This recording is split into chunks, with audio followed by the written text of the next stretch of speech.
والصلاة والسلام على سيد الأنبياء والمرسلين محمد وعلى آله وصحبه أجمعين ومن تبعهم بإحسان إلى يوم الدين.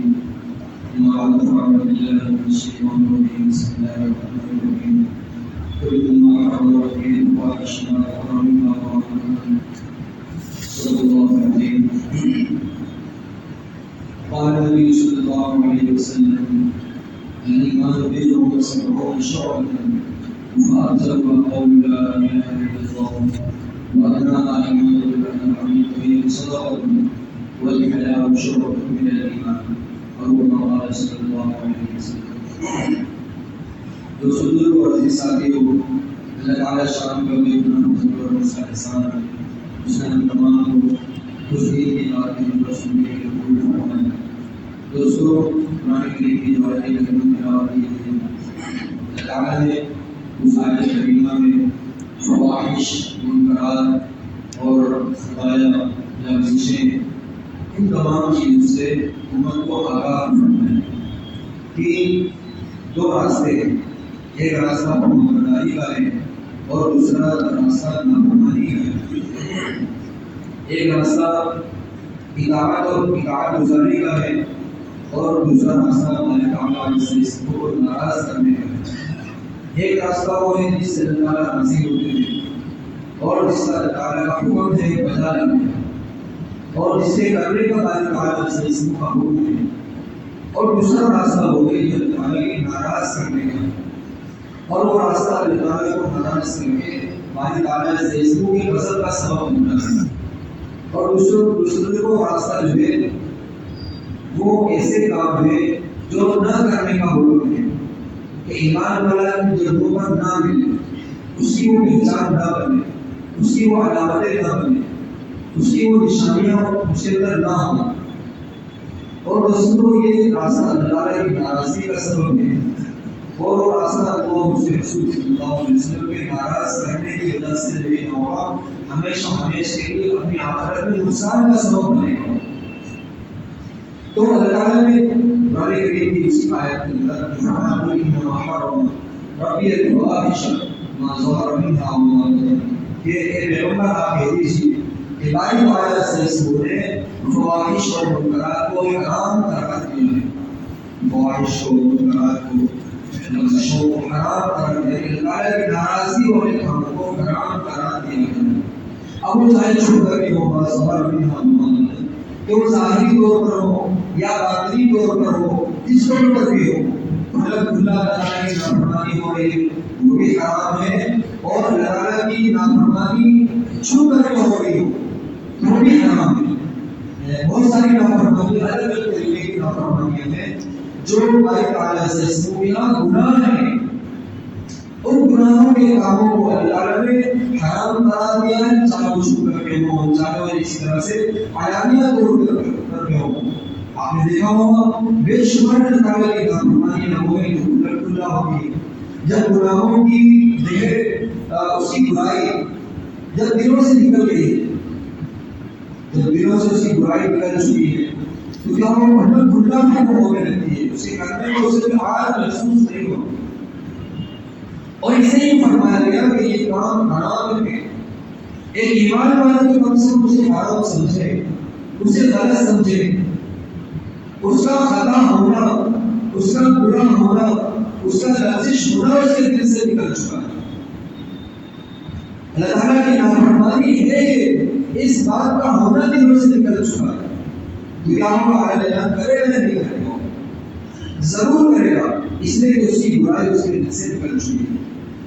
اس پر اللہ تعالیٰ کی نافرمانی کی وجہ سے کیا اسے سزا بھگتنا ہوگا، یہ چیز اس کے دل سے نکل چکی ہے.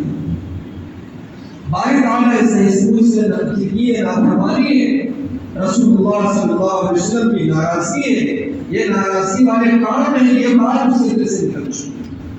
جس کی وجہ سے دوستوں کیا ہوگا، اس برائی کے نکلنے کی وجہ سے آگے اعلان کرنے میں بھی اسے کوئی آن محسوس نہیں ہوگی، نہ سماج سے اسے ڈر۔ سب سے بڑا ڈر جو اللہ رب العزت والجلال کا ڈر تھا، ساتھ صلی اللہ علیہ وسلم کی محبت تھی۔ جب اس بات کا ہونا دل سے نکل چکا ہے تو کیا سماج کا ڈر، کیا لوگوں کا ڈر، کیا اسی طرح سے ہمیں اہل و عیال خاندان کا ڈر، کیا اپنے معاشرے کا ڈر۔ اس لیے سب سے بڑا ڈر تو اللہ کے رسول صلی اللہ علیہ وسلم کا ہے۔ اس لیے کہ کتابوں میں ہوتا ہے اللہ اور اس کے رسول صلی اللہ علیہ وسلم کا ڈر ایسی چیز ہے جو اسے اعمال کی طرف ڈال کر کے کھڑا کرتی ہے، جو اسے گناہوں سے روکتی ہے۔ اس نے جو کلمہ پڑھا ہے لا الہ الا اللہ محمد رسول اللہ صلی اللہ علیہ وسلم، یہ ہماری زندگی میں ایک آگ کا سبب بنتی ہے کہ بے دنیا دار لوگ سارے کاموں کو کرتے ہیں، چاہے اچھے ہوں یا برے ہوں، اس میں کوئی ان کو آگ محسوس نہیں ہوتی ہے، اگر اعلان کرتے ہیں وہ، لیکن ایک ایمان والے کی زندگی کے اندر یہ کلمہ حائل ہے، اسے بہت ساری چیزوں کو کرنے سے یہ کلمہ اسے روک دیتا ہے، اور بہت ساری چیزوں کی طرف یہ کلمہ اسے لے کر کے جاتا ہے۔ اس بات کا ڈر اسے مسجد کی طرف لے کر کے آتا ہے کہ اللہ اور اس کے رسول صلی اللہ علیہ وسلم کا حکم ہے۔ باری تعالیٰ سے اس کے احکامات میں سے ایک ہے جس کی وجہ سے دوستوں کو وہی ڈر اور خوف ہے جس نے ہم تمام لوگوں کو مسجدوں میں جمع کیا۔ ورنہ کون سی چیز ہے؟ ایک باری تعالیٰ سے اس کا ڈر ہے جو انسان کو گناہوں سے روکتی بھی ہے اور اسے اعمال کی طرف لے کر کے آتی ہے، اور اعمال کے اندر مزہ جس چیز سے آتا ہے وہ ہے رسول اللہ صلی اللہ علیہ وسلم کی محبت ہے، آقا صلی اللہ علیہ وسلم کی سنتیں ہیں کہ جس کی وجہ سے اعمال کے اندر جان پیدا ہوتی ہے۔ یہ تو سمجھنا ہوگا کہ دوستوں ہمارے اندر کیا یہ چیز ہے کہ اللہ اور اس کے رسول صلی اللہ علیہ وسلم کا ڈر اتنا ہے کہ جس کی وجہ سے کوئی چیز ایسی ہے جس کا ہم نہیں جاتے، اور اس کی وجہ یہ ہے جہاں ہمارے نہ چلنے کا سبب اللہ اور اس کے رسول صلی اللہ علیہ وسلم کا خوف ہو، باری تعالیٰ سے اس کا ڈر ہے کہ وہ کام ہم کر سکتے ہیں۔ دنیا دار لوگ اس طرح سے سارے کاموں کرتے ہیں، اچھا ہو یا برا ہو، ہر جگہ وہ جو اپنی زندگی کو جو ہے جی رہے ہیں، اس لیے ان کی دنیاوی زندگی ہی سب کچھ ہے، لیکن ایمان والے کی زندگی دنیاوی زندگی ہی سب کچھ نہیں ہے۔ وہ دنیا میں دنیا بسانے کے لیے، دنیا بنانے کے لیے اور اسی طرح سے اپنے اہل و عیال کی پرورش پالتوں سے نہیں ہے، بلکہ دوسروں اس دنیا کی زندگی کے ذریعے سے اپنی آخرت کی دنیا کو بنانے کے لیے آیا ہوا ہے۔ کیا اس کی زندگی میں کوئی ایسی چیزیں ہیں کہ جہاں وہ جا سکتا ہے لیکن نہیں جاتا، اس وجہ سے اس نے کلمہ پڑھا ہوا ہے، خشیت الہی کی وجہ سے وہ چیزیں اسے کرنے سے روک رہی ہیں۔ ایسی کوئی چیزیں ہیں ہماری زندگی ضرور ہونی چاہیے۔ دوسروں یہ رمضان مبارک کا مہینہ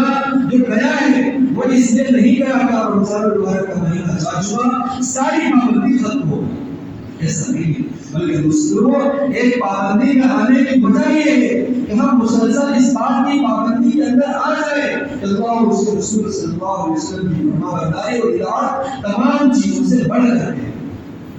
یہ تو ہمیں مشق کرانے کے لیے آیا تھا، اس لیے ابو الحسن علی ندوی رحمۃ اللہ علیہ نے اپنے بیان میں لکھا ہے کہ روزہ دو طرح کا ہوتا ہے، روزہ جو ہے دو طرح کا، روزہ کا اصل چیز جو ہے پابندی ہے، یہ انسان روزہ رکھا ہے رمضان مبارک کا روزہ رکھے تو گویا کہ وہ کچھ پابندیوں کے اندر آ چکا،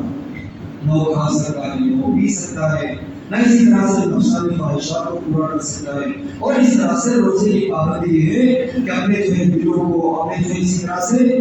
ظاہری اور باطنی گناہوں سے اپنے آپ کو دور رکھنا، اللہ کی عبادتوں کے اندر اپنے آپ کو رکھنا، یہ چند پابندیاں ہیں جن پابندیوں کا نام جو ہے مسلم کو روزہ ہے۔ یہ جو ہے یہ رمضان مبارک کا روزہ، یا یہ کہا جائے کہ اللہ تعالیٰ کا جو حکم ہے روزے کا یہ وہ روزہ ہے، یہ تو ایک روزہ ہو۔ دوسرا روزہ یہ ہے جو زندگی بھر کا روزہ ہے، دوسرے روزے رمضان کے مہینے ختم ہونے کی وجہ سے ہم نے جو کلمہ لا الہ الا اللہ محمد رسول اللہ صلی اللہ علیہ وسلم کا جو دائرہ ہے اس دائرے سے ہم نہیں نکل جاتے، اس دائرے سے ہم باہر نہیں آئے، اس دائرے کے اندر ہمیں زندگی بھر رہنا ہے۔ موت کی آخری سانس تک رہنا ہے۔ اللہ اور اس کے رسول صلی اللہ علیہ وسلم کی فرما برداری اور اطاعت کے اندر ہمیشہ ہمیشہ رہنا ہے، تب جا کے دوستوں آخر کے خسارے سے ہم بچ پائیں گے۔ ہمیشہ ہمیشہ کا فائدہ اور ہمیشہ ہمیشہ کی راحت اور سکون ہمیں آخرت میں ملے گا، وہ اس طور پر ملے گا کہ دنیاوی زندگی اللہ اور اس کے رسول صلی اللہ علیہ وسلم کی مرضی کے مطابق ہم نے گزارا ہوگا، تب جا کے دوستوں کیا ہوگا، ہمیں دنیا اور آخرت کی ہمیشہ ہمیشہ کی کامیابی دوستوں ملے گی۔ کل قیامت دن بائیں تعالیٰ سے اس کی رضامندی ملے گی، نبی کریم صلی اللہ علیہ وسلم کے ہاتھوں سے جامع کوثر نصیب ہوگا، آپ صلی اللہ علیہ وسلم کے قریب جگہ ملے گی، یہ تمام باتیں اس وقت ہوگی جب دنیاوی زندگی میں اپنے نفس کو ختم کیا ہو۔ یہ نہیں کہ رمضان المبارک کا مہینہ گیا آپ کی ساری پابندی ختم۔ جتنا زیادہ مشکل ہوتا ہے، جتنا زیادہ مشکل ہے کہ رمضان المبارک میں روزوں کو رکھ کر کے، نمازیں پڑھ کر کے اور اسی طرح سے عبادتیں کر کر، قرآن کریم کی تلاوت کر کے اور تراویح کو پڑھ، کتنی مشقت کے ساتھ ہم نے تراویح کو پڑھا ہے، کتنی مشقت کے ساتھ قرآن کریم کو پڑھا ہے، اور کتنی مشقت کے ساتھ بھوک اور پیاس کی شدت کو برداشت کر کے دوستوں روزوں کو رکھا ہوا ہے، کتنی نیکیوں کو کمایا ہے۔ باری تعالیٰ سے حدیث پاک کے اندر 10 لاکھ کی وہ تعداد ہے جو روزانہ چاند دکھنے سے لے کر کے روزانہ اتنے لوگوں کو جہنم سے آزادی ملتی ہے، اور اس کے بعد یہ لکھا ہے جس چاند رات ہوتی ہے، وہ رات انعام کی رات ہوتی ہے، اس انعام کی رات کے اندر جتنے لوگوں کو پورے رمضان میں جہنم سے آزاد کیا ہے، اتنی ہی تعداد کو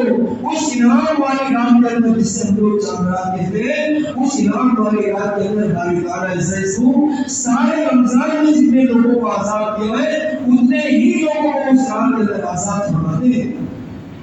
اور عید الفطر کے موقع کے اوپر فرشتے جو ہے جگہ جگہ پر عیدگاہوں کے موقع کے اوپر جہاں جہاں ایمان والے لوگ جمع ہوتے ہیں عید کی نماز کے لیے، وہاں اعلان ہوتا ہے اللہ رب العزت والجلال کی جانب سے، اپنے گھروں پر لوٹ جاؤ اور اس حال میں کہ تم لوگ بخشے بخشائے ہو اور تمہاری مغفرت ہو چکی ہے۔ لیکن دوستو اس کا مطلب یہ نہیں اب جو ہے انسان آزاد ہو چکے ہیں، کتنی محنت مشقت کر کے ان نیکیوں کو کمایا گیا ہے، اور اللہ رب العزت والجلال کی جانب سے اپنی بخشش کرائی گئی ہے، اپنی مغفرت کو کرایا گیا ہے، اور اپنے اعمال نامے کے اندر نیکیوں کو جمع کیا گیا ہے۔ اب دوستو ایسا موقع ہے کہ ہمارے انہی لفظوں کی وجہ سے، انہی خطاؤں کی وجہ سے، اور اللہ اور اس کے رسول صلی اللہ علیہ وسلم کی ناراض کرنے والی جگہوں کی وجہ سے، اور اللہ اور اس کے رسول صلی اللہ علیہ وسلم کی نافرمانی کی وجہ سے وہ سارے نیکیاں ہماری خراب ہو جائے اور ساری نیکیاں ہماری برباد ہو جائے، اور کیا ہوگا، یہی ساری نیکیاں ہم نے جو کمائی تھی وہ سارے کا سارا دوسروں کی وجہ سے،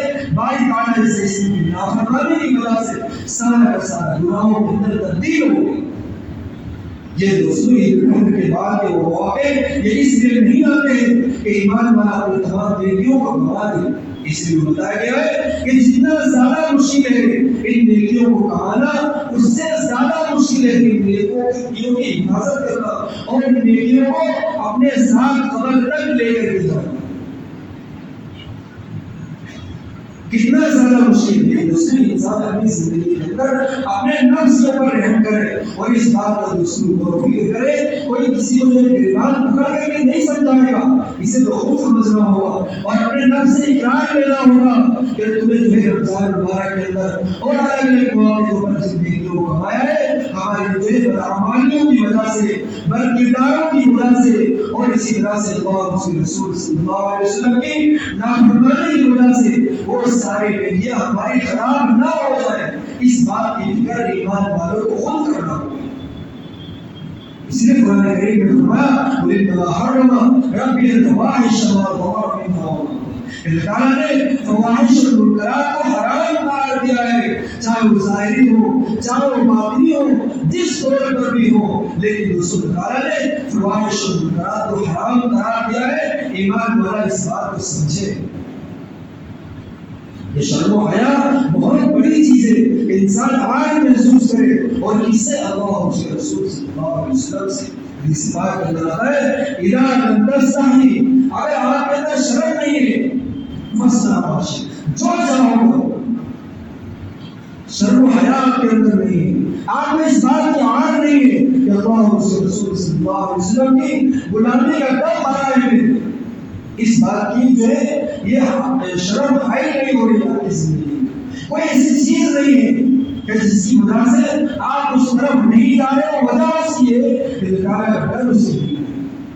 بھائی تعالیٰ اس کا خوف اس سے دل کر رہے، اس وجہ سے آپ ان جگہوں پر نہیں جا رہے، ایسی کوئی چیز نہیں ہے۔ رسول اللہ صلی اللہ علیہ وسلم فرمایا جو چاہے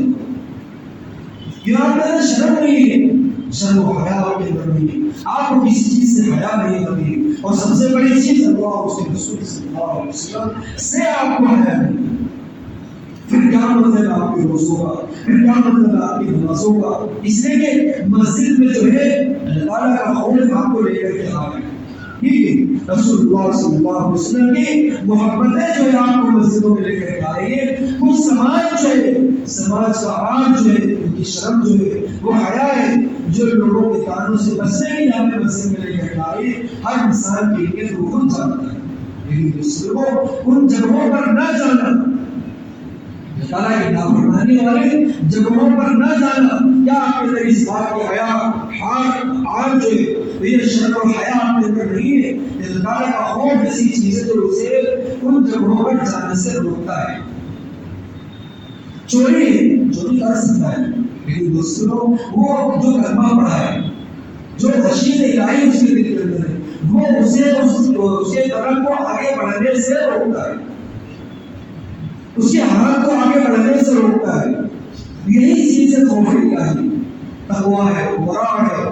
باری تعالیٰ سے اسم کا خوف ہے، خشیت الہی، یہی وہ چیز ہے جو اس کے قدم کو آگے بڑھنے سے روکتی ہے، کیونکہ اللہ تعالیٰ کا جو ہے دوسروں کو ڈر ہے، سے باری تعالیٰ سے اسم کی نافرمانی والی چیز ہے۔ اللہ تعالیٰ کے جو ہے دوسروں نافرمانی اور اللہ تعالیٰ کی ناراضی کا سبب بنتی ہے، جس کی وجہ سے ایسے بے شمار کام ہے جس کی طرف انسان اپنے قدم بڑھانے سے روکتا ہے۔ وہاں سے جانے کا حال محسوس ہوتی ہے کہ میرا کیا ہوگا کل قیامت کے باری تعالیٰ سے اس کے سامنے کھڑا ہوگا۔ دہلی کے اندر ایک جیب کترا تھا، چار دن پہلے بتایا تھا کہ ایک جیب کترا تھا، وہ ایمان والا تھا۔ اب اس کا جو بڑا آقا جو ہوتا ہے وہ سارے جیب کتروں کو ایک طرف سے آئین سے صبح جو روانہ کرتا ہے، حساب سے بھی جیب کتر کر گیا۔ اس نے کیا ہوا، کسی گھومنے والے جو وہاں باہر سے گھومنے کے آتے ہیں، کسی کرسچن یعنی عیسائی کا جیب کتر لیا، اور اسے دور آنے کے بعد یہ محسوس ہوا یہ شخص عیسیٰ علیہ السلام کا ماننے والا ہے، کرسچن عیسائی ہے۔ کل قیامت کے دن اگر عیسیٰ علیہ السلام نبی کریم صلی اللہ علیہ وسلم سے کہنے لگے کہ آپ کی کوئی امتی نے میرے امتی کے جیب کاٹی تھی، اس وقت میرے نبی کریم صلی اللہ علیہ وسلم کا سر شرم سے جھک جائے گا، وہ وہیں پر رک گیا اور اسے جا کر جو دعوت سے جو حکومت اسے بھی واپس کر، اور شام کو اپنے جب آقا کے پاس آیا اسے نے کہا کم پیسے اسے دیے، تو اس نے اسے ڈانٹا کہ کیوں پورا دن نکال دیا، وہ دھوکے سے لے کر آیا، کچھ کام نہیں کیا تم نے؟ تو اس نے یہ کہا کہ جیب کاٹی تھی میں نے اپنا کام پورا کیا تھا، لیکن ایک جو ہے کرسچن ایک عیسائی کی جیب کاٹ دی تھی، اور دور آنے کے بعد مجھے محسوس ہوا کہ قیامت کے دن عیسیٰ علیہ السلام نبی کریم صلی اللہ علیہ وسلم کے سامنے کھڑے ہوئے اور یہ کہہ دیا انہوں نے کہ آپ کے امتی نے میرے امتی کی جیب کاٹی تھی۔ آپ صلی اللہ علیہ وسلم کا سر شرم سے جھک جائے گا۔ مجھے ایک بات جو اچھی لگی مجھے اسے واپس کر کے آ گئی، اسے گلے لگایا،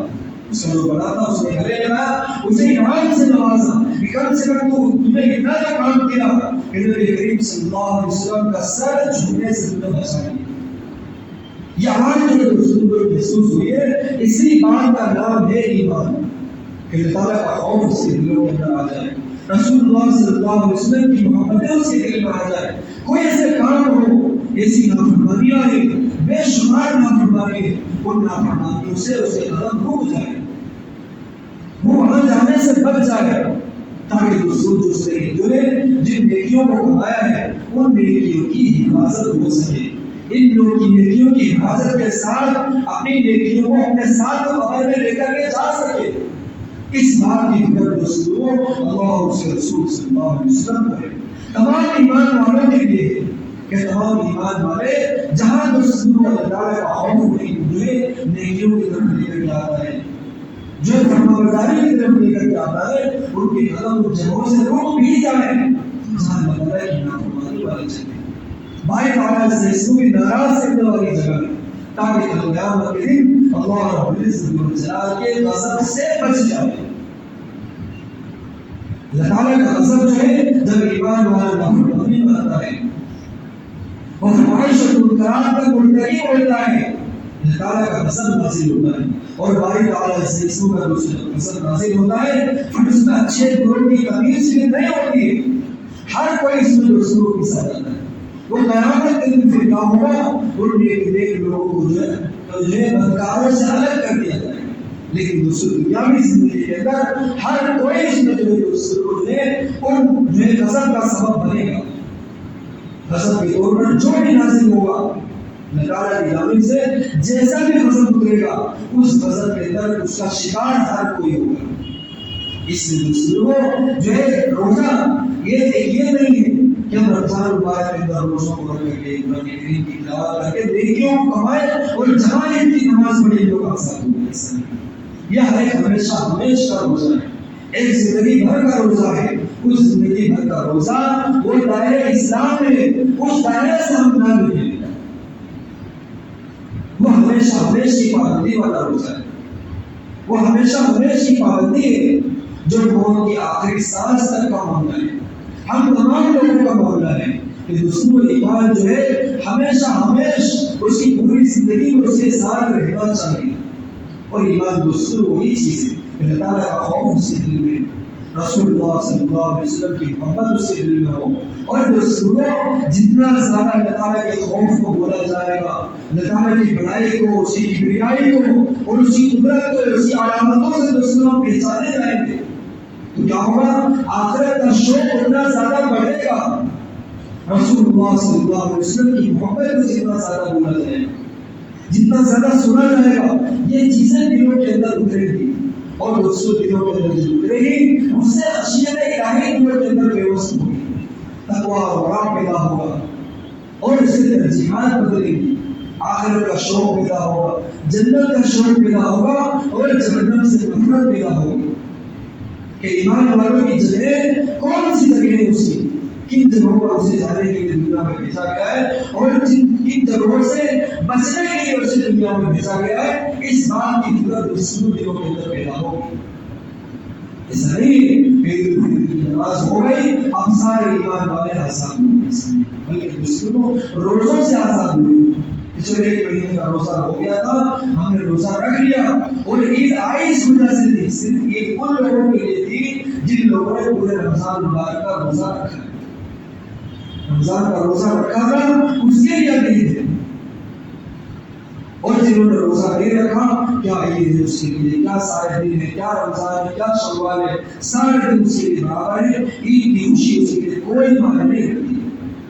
اور اس کے لیے اللہ اور اس کے رسول صلی اللہ علیہ وسلم کی جانب سے اس کی طرف سے اس کی جانب کسی قسم کی کوئی فضیلت نہیں ہے،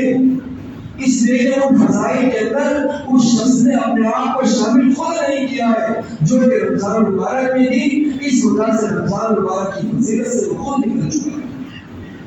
اپنے آپ پر غور کرنے کی ضرورت ہے، جب وہ سارے دن نکل چکے ہیں، سب کے دن نکل چکے، سب کا رمضان مبارک گزر گیا، جس نے روزہ رکھا تھا اس کے لیے بھی، اور جس نے روزہ نہیں رکھا تھا اس کے لیے بھی گزر گیا کہ نہیں گزر گیا، لیکن فائدے میں کون رہا؟ فائدے میں وہ رہا جس نے اپنے آپ کو پابندی میں رکھا،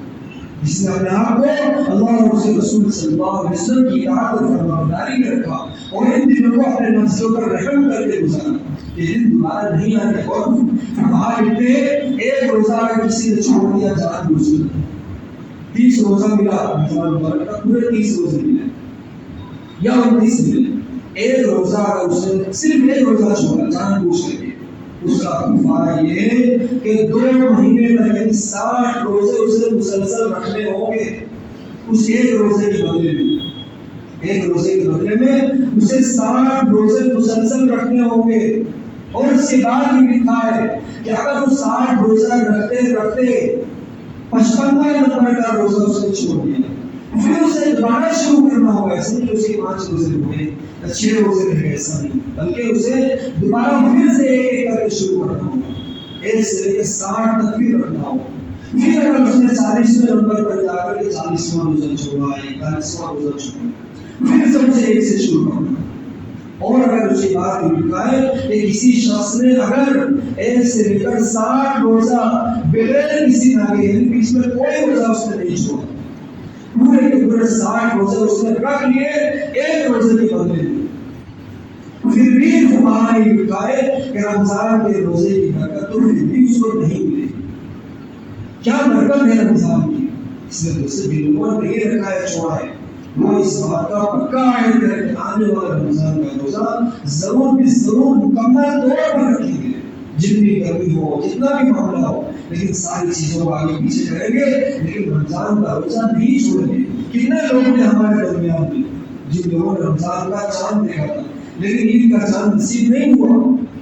اور اسی طرح سے کتنے لوگوں نے پچھلے رمضان کا یا عید کا چاند دیکھا تھا، اس سال رمضان کا چاند انہیں نصیب نہیں ہوا. زندگی کے دوستوں ہمیشہ وفا نہیں کرتی، زندگی بار بار موقع سے کسی کو نہیں ملتی. جو موقع ہے اسی کو غنیمت جاننا پڑے گا اور اسے قیمتی بنانا پڑے گا. جو موقع ہے اسی کو غنیمت جاننا ہوگا اور اسی میں اپنے نفس پر محنت کرنا ہوگا اور اسی زندگی کو دوستوں کو قیمتی بنانا ہوگا. ایسا نہیں ہے کہ اب جو ہمیں معاملہ ایسا نہیں ہے آنے والا سمے اچھا ہوگا تو ہم کریں گے، ایسا نہیں. بلکہ رسول اللہ اس کے رسول صلی اللہ علیہ وسلم کا جو فرمان ہے وہ یہ ہے کہ جو ملا ہے اسے غنیمت سمجھ کر کے اسی زندگی کو اور انہیں لمحوں کو، انہیں مہینوں کو قیمتی بنانا ہوگا. اپنے آپ کو اللہ اور اس کے رسول صلی اللہ علیہ وسلم کی فرما برداری اور اطاعت کے اندر رکھ کر اس بات کی شرم و حیا ایمان والوں کی زندگیوں کے اندر ہونا چاہیے. اس لیے قرآن کریم میں جگہ اور فرمایا ہے وَلِلْمُؤْمِنِينَ يَغُضُّوا مِنْ أَبْصَارِهِمْ وَيَحْفَظُوا فُرُوجَهُمْ. ایمان والے کے پیغمبر آپ کہہ دیجیے ایمان والوں سے کہ اپنی نگاہوں کو نیچے رکھے اور اپنی شرمگاہوں کی حفاظت کرے. نبی کریم صلی اللہ علیہ وسلم صحابہ فرمائے کہ جس شخص نے اپنی زبان کی حفاظت کر لی، اپنی شرمگاہ کی حفاظت کر لی، اس کے جنت میں جانے کا ذمہ میں خود لے گا. اپنی زبان کی حفاظت کی اور اپنی شرمگاہ کی حفاظت کی، اس کے جنت میں داخلے کا ذمہ دار رسول اللہ صلی اللہ علیہ وسلم خود ہے.